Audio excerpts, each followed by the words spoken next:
Okay, so I'm down to my last mermaid. I'm starting to pull everything together, finish it up. The other mermaids are in another room and drying.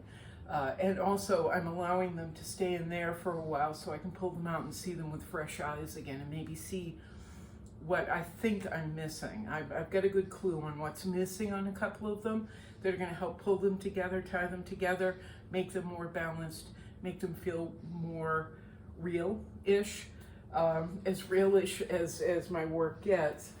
But they're in there, and so I can see this one now with fresh ideas, and fresh eyes and fresh ideas. And what I've been missing in this one, I realized late last night, was I had my mermaid plopped here. We had the water, we had the sand, we had the umbrella, all the things that my client wants. But there was just a feeling of singularity and something missing, something completely missing. There was no contrast, there was no opposing figure or subject to help pull her in and pull the viewer in. So what I decided to do last night was start putting in like a skyline. I'm 3 miles from Siesta Key. I'm probably a mile and a half from being able to see a view, or a few miles from being able to see a view of Siesta Key. But I'm lazy, so I'm not getting on my scooter and riding down there and taking pictures. I'm just making it up. It's okay, because the skyline will always change. But what I'm putting in is like a Siesta Key, a St. Armand's, whatever might be in the background in this particular, for this particular viewer. I'm not going to worry about it too much. But it got me thinking about something I did a number of years ago, probably 25 years ago now. I can't believe it's been that long. I was taking this was before I started taking painting classes at Cape Cod Community College, which ended up being fruitless. But I really wanted to take a painting class and help myself get on track. I was doing basically nothing involving art, maybe drawing once in a while, but mainly being a single mom and thinking one day I will do this thing. And so I enrolled myself in a non-credit course with a local artist named Loretta Feeney. And her work was at like one of the top galleries on Cape Cod. And so I really jumped on the chance to take a class with her. She's a member of the Newbury Society, or Newbury Street Society in Boston, which is pretty prestigious. And so I jumped on the chance. Her work is abstract, it's expressionist, it's all the things that I studied as a child and as a teenager, because it was nonconformist. She uses hatch marks in her paintings. It's reasonably popular now, but it wasn't as popular when I took her classes in the early 90s. And I knew, before I met Loretta, I knew really nothing about art. I was telling people, yeah, I'm an artist. I really wasn't. I was barely doing anything. I didn't understand the medium or the materials. So I took this class, and it was a plein air painting class, oil painting class. And I was all excited, kind of, but I also hate people talking at me. So I was adverse to taking a class, any class with anyone, but she seemed safe. Yep, come on. She seemed safe. So I took a class with her. And she at one point told a friend of mine, I'm the angriest artist she's ever met, because I would get so pissed off with my results. I would take them and throw them on the ground, or frisbee them, and just like jump on them or rip the canvas. I was so pissed off because I thought I was fantastic. I thought I was capable of painting, but I knew nothing of painting. So in her class, I learned about mediums. We always talk about Neo McGilp. She's the one who taught me to mar varnish, linseed oil, and mineral spirits, that mixture. It works for her. It does not work for me. I have since gone on to find Neo McGilp, and I'm really happy with it. And painting with mineral spirits the past few months, which I've found really exciting because it leaves a dryness behind. So she taught me about the medium mixture, that you need a medium mixture with oils, which I didn't know. And then she tried to teach me about foreground, background, about hots and cools, which I still don't understand which color is a hot and which is a cool, and you don't need to tell me, it's okay. Because now I'm to the point, I have so much experience actually painting and working through issues that I've kind of thrown out all the rules. And I know that like the color red should be somewhere up front so that it pulls the viewer's eye up front. But I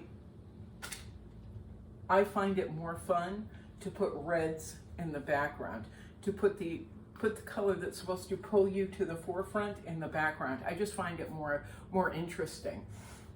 So whatever rules she told me, I've kind of taken and thrown out the window. She did tell us, and I did do it for a long time, but now I just go on instinct. One thing she told us was to put pastels in the background, the pinks, the light purples, the light blues, so that they kind of fade away. And I understand it, you know, I understand that rule. I understand it. But I'm not a big fan of pink and purple and pastels. So I'm going with what I enjoy, which is really bold, strong colors. So I've put this skyline in, and I'm thinking about Loretta and all the things she taught me, and I'm so deeply grateful I had that opportunity, because it taught me her rules. It taught me master's rules. She taught me classic painting rules, kind of. And now, because I have so much more experience, I've been able to take it and twist it and turn painting into my own and not a copy of someone else's. But it did take practice. It took years of practice. And it took years of not pretending to be an artist or just saying I'm an artist, but actually doing the work. What does Chuck Close say? Not inspiration, but muses are for amateurs. The rest of us just show up and do the work. And that's what I've been trying to do. That's what I've been doing for years. So I can call myself solidly an artist and following an evolution. I haven't let myself stay stagnant. And I hear from people who are like, oh, I'm afraid to go bigger. I'm afraid to do this. I'm afraid to do... What are you afraid of? What is the worst that's going to happen? What is the absolute worst that's going to happen? You make a bad painting, or you make a great painting. Who cares? It doesn't matter. When I was with Loretta, I was doing this is how I felt safe, was little canvases. And then I went through practicing and painting and started getting bigger and bigger and bigger. And I remember the first decent sized painting I did, it was 36 by 60, and it was of a fish, a skeletal fish. And it was the first time I had gone out of my comfort zone, and it was so freeing. It was so absolutely freeing. And then a few later, moved to New Bedford, bought a huge roll of canvas, unrolled the entire thing on the floor of my new apartment, and just started working. And from there, I have been able to go back. That first large fish painting grabbed onto my passion for painting larger and painting bolder and finding new ways to paint and really exploring. And now I go big. I can't go small again. I can't do it. First of all, I can't see that well to paint small. Second of all, it doesn't excite me. It doesn't make my heart happy. Like putting pastels in the background. It doesn't make my heart happy. It's not who I am. So following my own road. Yes, Kitty. So anyway, I've started putting in like reds and purples, or like a really bright purple in the background for to pull the viewer well, no, excuse me. I started putting reds and purples in the background for the skyline because poor little miss was just sitting in the middle of the canvas with her umbrella. Okay, I've done a painting of a mermaid and of an umbrella, whoop-de-doo. With the water, I've done a painting of a mermaid with water, with an umbrella, with sand, whoop-de-doo, with sky, whoop-de-doo. She felt singular. And although in a lot of my work, most of my work, I have singular figures.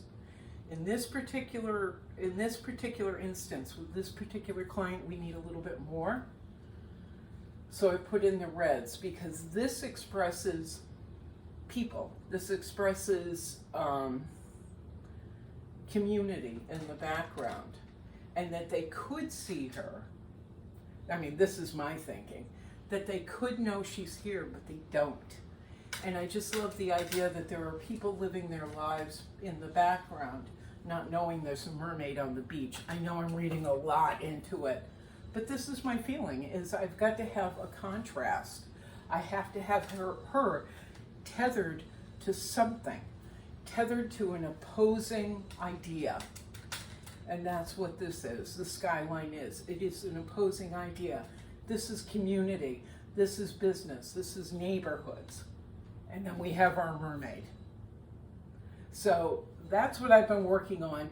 Now I'm taking the colors that are in that skyline, and it's not finished, but I'm taking colors that I've laid down in that skyline so far, adding them to her mermaid tail, and then I'll be adding them to her body as well as more pinks and things.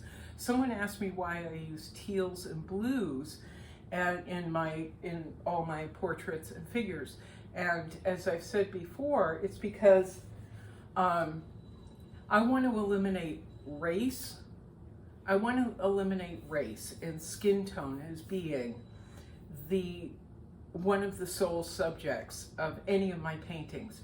I want to take race, Caucasian color, black, African American, brown people. I want to take all that out, and the concentration on is the pink right, is the brown right, is the light brown right. I just want to take all of that out because we've seen it a million times. So we remove it from the conversation, and we have more about a mermaid with this, lying on a beach with a skyline than, oh yes, she is the perfect white lady. I want to remove that so more people can see themselves in the figure, whether it's a mermaid laying on the beach or someone, one of my figure pieces. Let's remove that so people can have more of a conversation with the figure. And the other thing is, this will work with what my client sells too in their business. So this is, people are also asking if my mermaids are available as prints. Not yet, because I have to present them, all the work I've been doing and showing on YouTube to the client, and they either approve or disapprove. If they disapprove, they're mine, and then we can do prints, and they'll probably go in one of the galleries. It'll be available through one of my galleries. If the client accepts it, then we're talking about something else, and I can let you know what's going on there once it happens. Anyway, that's my spiel. That's my spiel today. Adding the skyline so she's feeling less singular, less alone, a little bit more opposing. But look at how happy she is having her little spot on the beach, as opposed to, busy little island thing. I just tried to intellectualize painting a mermaid. I will go to no lengths. Anyway, I'm Beck Lane. This is Studio 120, and that's it. Yeah, as you can tell, I just woke up. Another one of my jammy shirts, and it's covered with paint. It's absolutely covered with paint. So there's some things to think about, and we'll do a live feed later, okay? After I shower. All right, ciao. Ciao.